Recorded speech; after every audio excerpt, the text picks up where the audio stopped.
पश्चिम बंगाल में 27 अक्टूबर 2025 से जारी स्पेशल इंटेंसिव रिवीजन यानी कि एसआईआर की फाइनल वोटर लिस्ट आज पब्लिश हो गई है, जिसकी सुरक्षा को देखते हुए कोलकाता के चीफ इलेक्टोरल ऑफिसर के दफ्तर के बाहर सिक्योरिटी बढ़ाई गई। संवेदनशील जिलों में शामिल नादिया में भी अतिरिक्त सुरक्षा यहां पर बढ़ाई गई थी और इसमें पुलिस पैरामिलिट्री फोर्स शामिल है। सुरक्षा बलों ने नादिया में फ्लैग मार्च भी किया था। इससे पहले 16 दिसंबर को राज्य की ड्राफ्ट वोटर लिस्ट जारी हुई थी, जिसके बाद कुछ आपत्तियां भी थी। उसमें सुधार को लेकर भी कई लोगों की तरफ से आपत्तियां दाखिल की गई थी और इसमें से बंगाल में अगर 58,20,898 वोटरों के नाम हटाने के लिए चिन्हित किए गए थे और बंगाल की फाइनल वोटर लिस्ट इससे पहले 14 फरवरी को पब्लिश होनी थी, लेकिन 14 फरवरी को वो वोटर लिस्ट पब्लिश नहीं हुई थी, जिसके बाद 28 फरवरी यानी कि आज के दिन फाइनल वोटर लिस्ट पब्लिश हो गई है।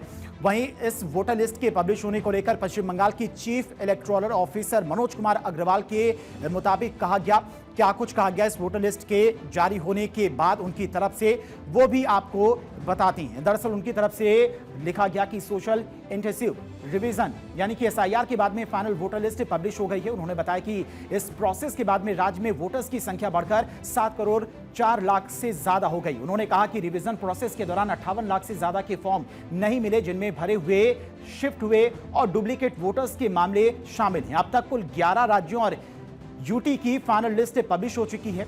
इलेक्टोरल रोल रिवीजन प्रोसेस में फॉर्म 7 के जरिए 5.46 लाख से ज्यादा वोटर्स के नाम हटाए गए हैं और फॉर्म 6 और फॉर्म 6A जमा करके करीब 1.82 लाख से ज्यादा वोटर्स को इसमें शामिल किया गया है। जिसके बाद आज पश्चिम बंगाल की भी फाइनल वोटर लिस्ट जारी हो गई है। पश्चिम बंगाल में एसआईआर के बाद में 28 फरवरी 2026 को चुनाव आयोग ने नई मतदाता सूची जारी की और इस सूची में मतदाताओं को 3 श्रेणियों में रखा गया है। कौन कौन सी वो 3 श्रेणियां हैं वो भी आपको बताते हैं। जो फाइनल वोटर लिस्ट जारी हुई है उसमें 3 श्रेणियां हैं। कौन कौन सी श्रेणियां हैं?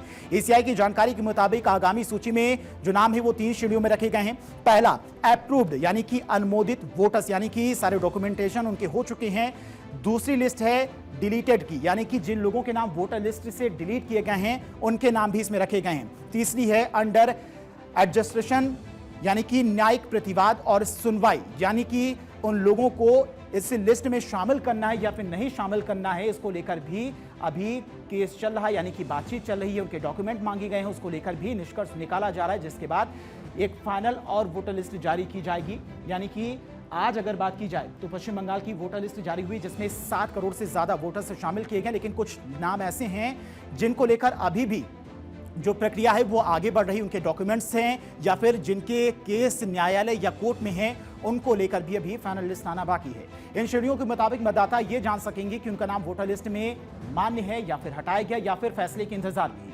यह लिस्ट इसलिए भी अहम है क्योंकि यह सूची अगले विधानसभा चुनाव के मद्देनजर जारी हो रही है। सुप्रीम कोर्ट के निर्देशों के तहत यह प्रकाशित हुई है, जिससे मतदाता अपने वोटिंग स्थिति को समझ सकें। जिन मामलों में न्यायिक सुनवाई चल रही है उनके वोटों की हक की स्थिति भी तय की जा सकेगी, यानी कि जो आज की लिस्ट जारी हुई है। पश्चिम बंगाल की मुख्यमंत्री ममता बनर्जी ने एसआईआर के दौरान संभावित 1.2 करोड़ से अधिक मतदाताओं के नाम हटाए जाने को लेकर चिंता भी जताई थी। इस पर अपनी प्रतिक्रिया भी उन्होंने दी थी कि किस तरह से नाम नहीं हटाया जाना चाहिए था, जिसके बाद इसे अनावश्यक कटौती उन्होंने बताया था। जबकि आयोग ने कहा है कि यह प्रक्रिया सूची को त्रुटि रहित बनाने के लिए 28 फरवरी की सूची अंतिम मतदाता सूची नहीं मानी जाएगी, यानी कि बचे हुए मामलों में पूरक लिस्ट बाद में जारी की जाएगी। यानी कि जिन लोगों के नाम अभी इस लिस्ट में नहीं हैं या फिर उनके डॉक्यूमेंट्स को लेकर या फिर उनकी नागरिकता को लेकर वोटर लिस्ट में नाम नहीं है, न्यायालय में मामला चल रहा है, उनकी एक लिस्ट अभी और आएगी जिनमें उनका नाम हो सकता है। अब तक किन किन राज्यों में वोटर लिस्ट जारी हुई है तो आपको बताते हैं कि पश्चिम बंगाल में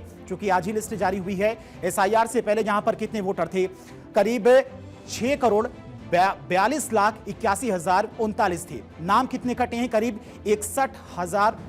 61 लाख 78,245 नाम कटे हैं, जिसके बाद अब 7 करोड़ से ज्यादा यहां पर वोटर्स हो चुके हैं। पश्चिम बंगाल की जो आज लिस्ट जारी हुई है, 8 राज्यों की अब तक लिस्ट जारी हुई है।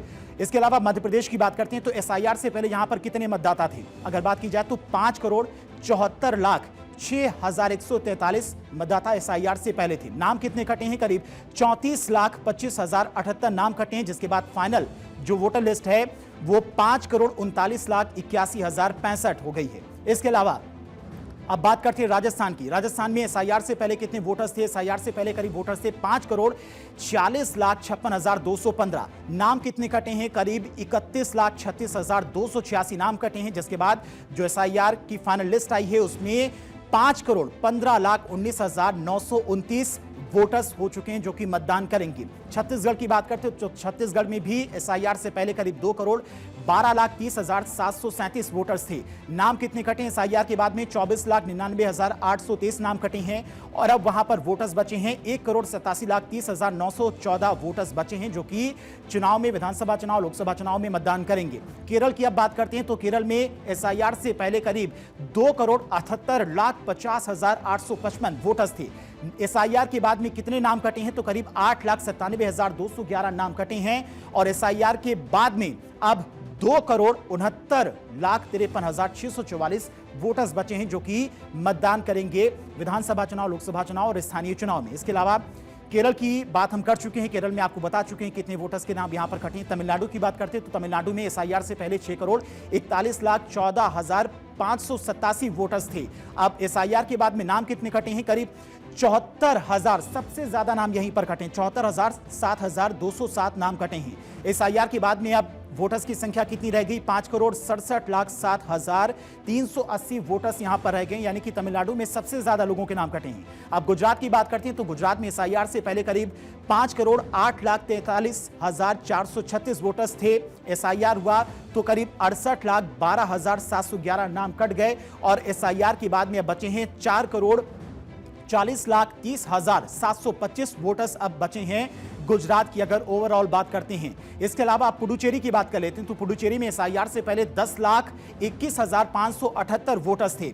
एसआईआर हुआ, एसआईआर के बाद में करीब 77,367 लोगों के नाम कट गए और एसआईआर के बाद में अब 9,44,211 वोटर्स बचे हैं जो कि मतदान करेंगे एसआईआर प्रक्रिया के बाद में। इसके अलावा अगर बात करें अन्य राज्यों की तो आपने देखा कि किस तरह से एसआईआर के बाद में काफी संख्या में लोगों के नाम कटे हैं और सबसे ज्यादा तमिलनाडु में वोटर्स के नाम कटे हैं। तो एसआईआर की प्रक्रिया धीरे धीरे आगे बढ़ रही है। जिन जिन राज्यों में एसआईआर की प्रक्रिया हो चुकी है वहां पर फाइनल वोटर लिस्ट जारी हो गई है। पश्चिम बंगाल की भी आज फाइनल वोटर लिस्ट जारी हो चुकी है और जिसके बाद अभी एक लिस्ट और आएगी। जिन लोगों को आपत्तियां हैं, जिन लोगों के नाम कट गए हैं, वजह साफ नहीं लिखी गई है चुनाव आयोग की तरफ से, या फिर जिनका डॉक्यूमेंट्स वेरीफाई नहीं हुआ है, या फिर जिनका मामला कोर्ट में चल रहा है, उनकी लिस्ट अभी आनी बाकी है। अब राज्य चुनाव आयोग ने कहा कि पश्चिम बंगाल विधानसभा चुनाव की तारीखों का ऐलान मार्च के दूसरे हफ्ते में होने की संभावना है और चुनाव कितने फेज में होंगे इस पर लगातार अंदाजा लगाया जा रहा है। हालांकि कहा यही जा रहा है कि वोटिंग 3 फेज में हो सकती है। आयोग की पूरी बेंच पहले ही तमिलनाडु और असम का दौरा कर चुकी है, लेकिन अभी तक पश्चिम बंगाल का दौरा नहीं किया है। अधिकारी ने कहा कि फाइनल वोटर लिस्ट पब्लिश होने के बाद पूरी बेंच का राज्य का दौरा कर सकती है, जिसके बाद चुनाव की तारीखों का ऐलान होगा। चुनाव कितने फेज में होगा इसको लेकर भी ऐलान किया जाएगा।